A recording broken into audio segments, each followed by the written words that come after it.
Today I am joined by a very special guest, one I hold Hello. very dearly in my heart. Would you like to introduce yourself? Hi, my name is Emily. I'm in my fourth year of business at university, and Anna and I have been best friends for 8, 9 years, something 4, 8. Four. I was like 4 years of university, four of high school. So Today we're going to talk about self-love, self-compassion, being happy single, and self-confidence. How did you become confident? Because you're very, very confident now. Okay, especially compared to high school. basically, what I've learned as growing from a teenager to a young adult, one of the most important lessons I'd say is no one is judging you as much as you think they are.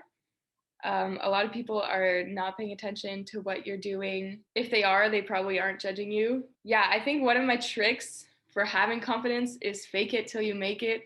I know that's kind of cliche, but I completely believe in it, and it truly does get easier with time. I used to be really shy, like I would never want to talk in class or like present anything, like I would get so sweaty and red. And now, just last week I went into a class of 80 people that I didn't even know, and I did a presentation. So it really And comes there with, was technical difficulties, and you just stepped I had up. to adapt. So yeah, and the more you do it, the easier it gets. I know practice makes perfect is also cliche, but they're cliches for a reason. Is 100% true. Even if you're faking it, no one else knows that except you. And if you do anything with confidence, from my experience, like no one will stop you. But if you look like unsure, then people will start thinking that you don't know what you're doing.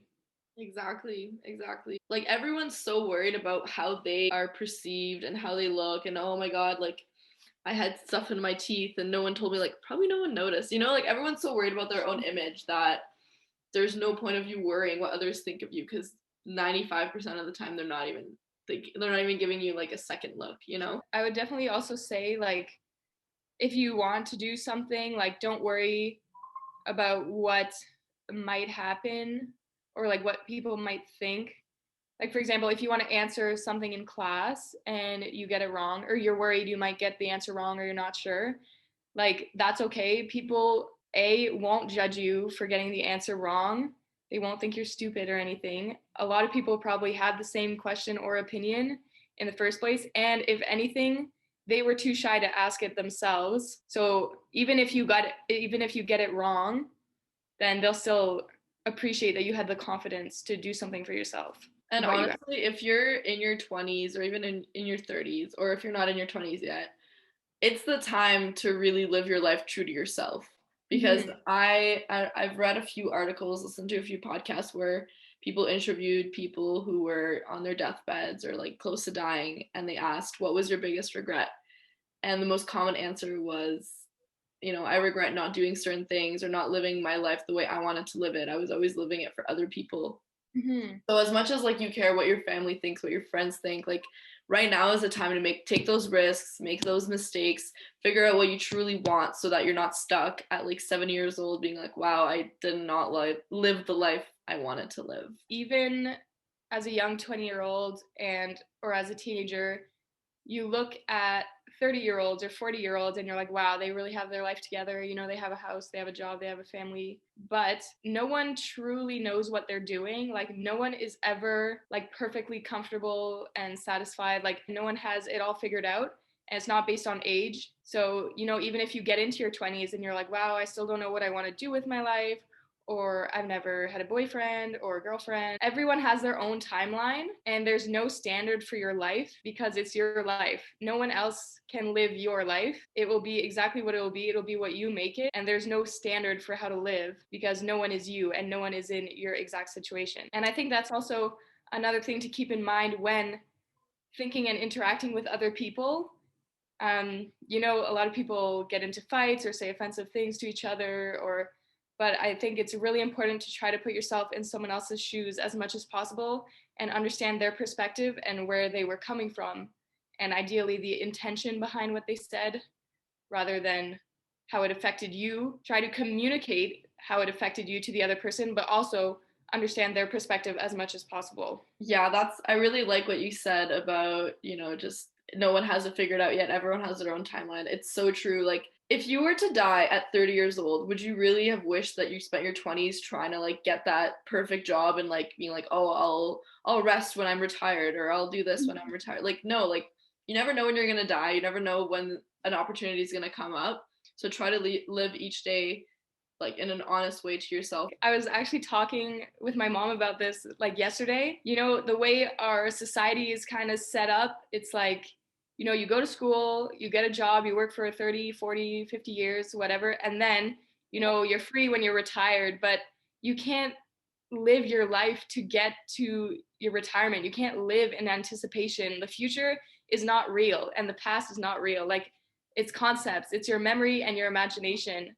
You have to live in the present. And if something makes you happy, you have to do what will make you happy now. Like, I'm not saying spend all your money. Obviously, there are certain standards you have to set up for yourself, but do what will make you happy in the moment because you really never know how fast life can go by and how fast it can end and what might change. I'm gonna go back to like a philosophical point of view, specifically Stoicism, where their main virtue is not getting angry, not having really strong emotions. It's not about being emotionless, but about not having unnecessary emotions. One of them is anger. And I've been kind of in conflict with myself with this emotion because it's really easy to like get frustrated at things and just be like, oh, this sucks, whatever. But a lot of the times you have to reflect and think, am I mad at the person or the situation, or are my insecurities and my own issues being reflected?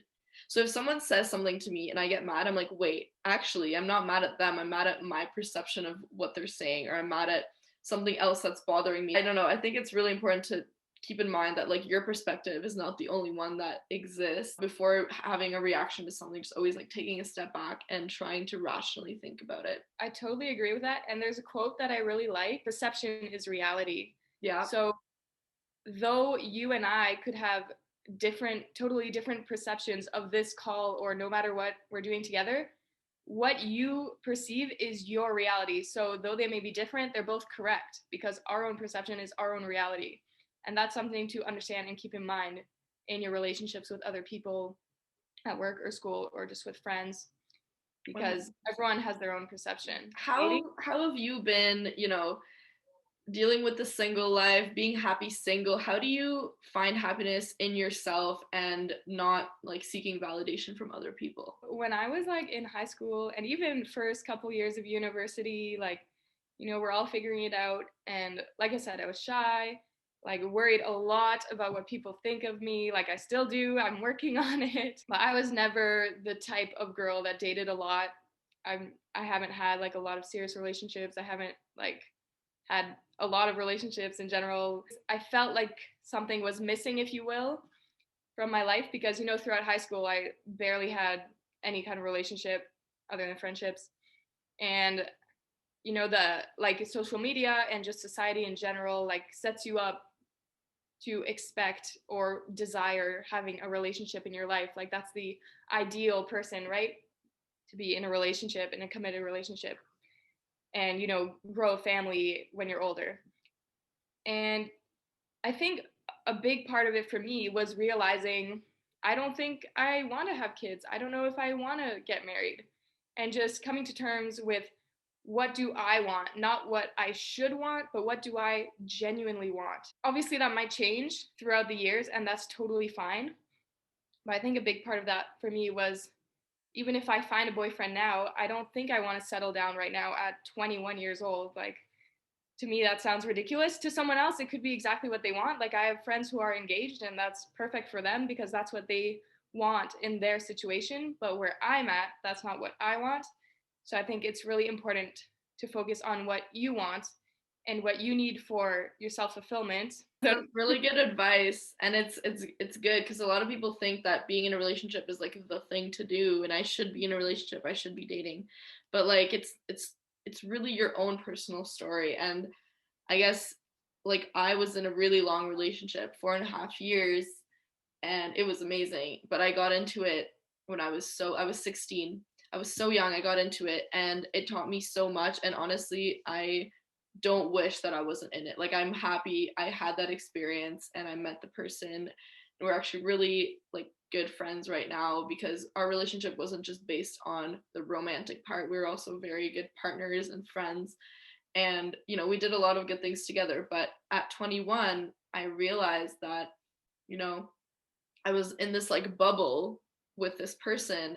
And as great as it was, I haven't really allowed myself to, experience other things. Also, in terms of like experiencing negative things. Like, I was always in such a positive mindset and like someone who accepted me for who I was. And, we had such a loving connection that I never had the chance to like be hurt and, be in the real world, if that makes sense. Mm-hmm. And I just thought I owed it to myself in general, just to, even though the relationship is going well, I don't know anything else. So I took the decision to, be single and really like live my life for myself, not be dependent on anyone else. And it was really hard. Like, at Yeah. first, I was like, whoa, like, where's my identity? Like, why am I not texting someone every night? Why am I not like cuddling with someone? Like, all the good parts of the relationship were completely stripped away. And it was really hard. And that's kind of like when I went through a rough patch of like, settling for the bare minimum for someone just to like validate me like my ex would, which is so unhealthy because you should, just because you're not, in a relationship with someone doesn't mean they should just disrespect you and do the bare minimum. And I think Emily has something to say about. Yeah.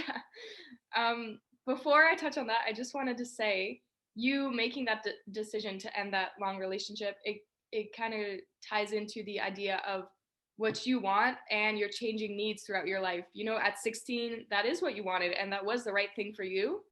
And like you said, it wasn't like you don't feel like you regret ever being in that relationship. Like it was right for you at that point. But as you change and as you grow and as your life and situation changes, your needs will inevitably change. And for you now in this moment, you needed to be single and be by yourself, to be yourself and find out who you are.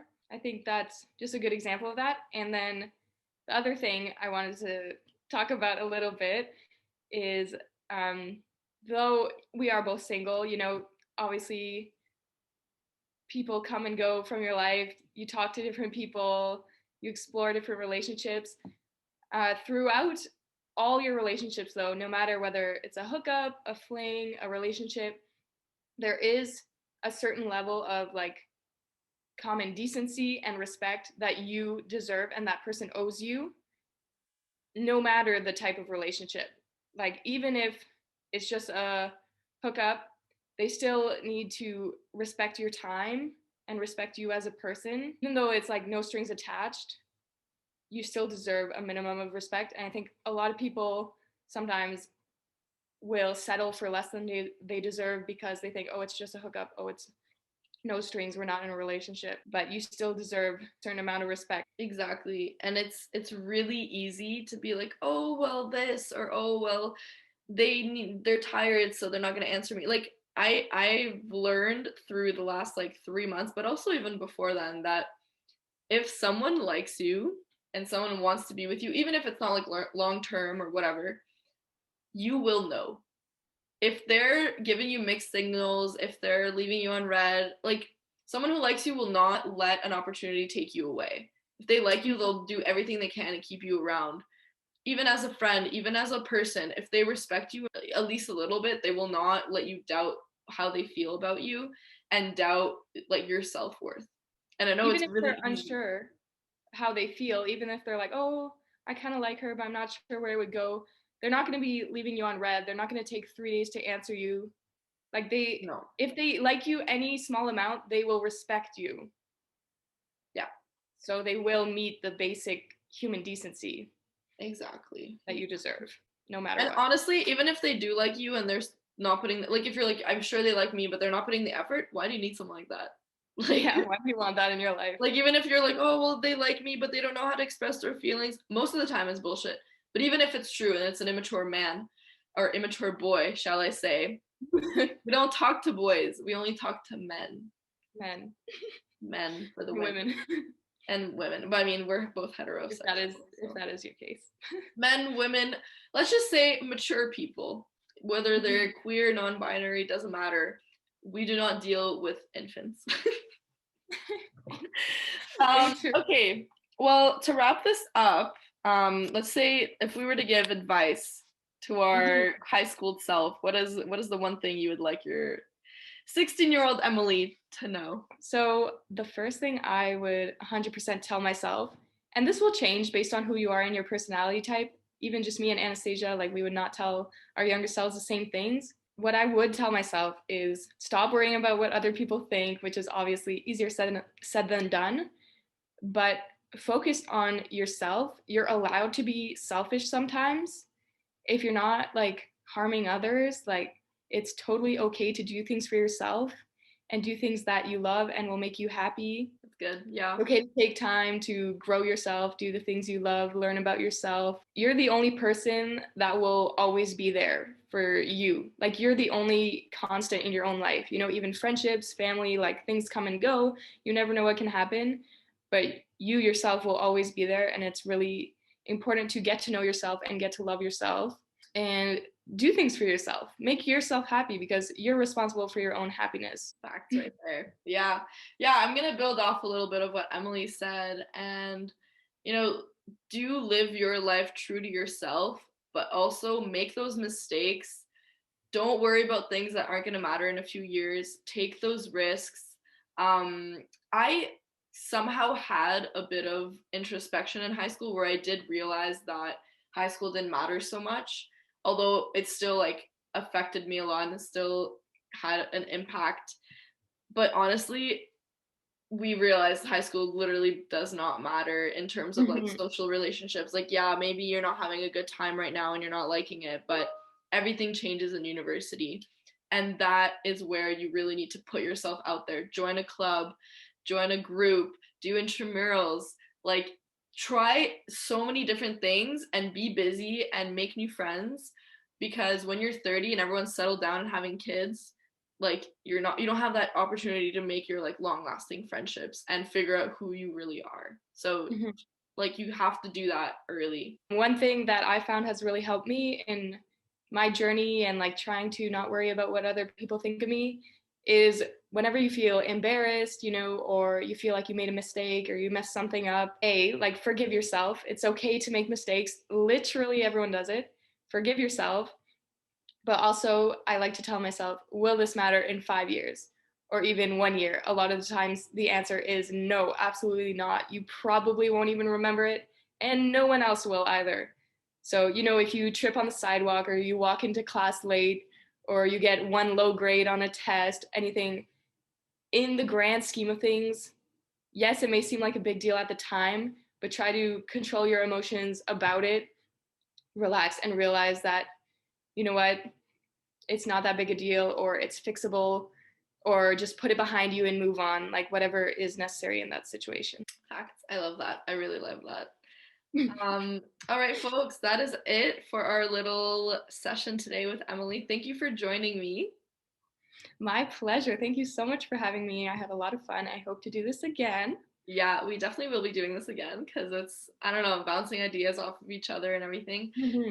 Give us your topic recommendations. Let us know. Anna and I have very different perspectives and life experiences, so any topic will be an interesting discussion. Yeah, that is true. Thanks a lot for having me. Thanks everyone for watching, and we'll see you next time. See you next time. Bye. Bye.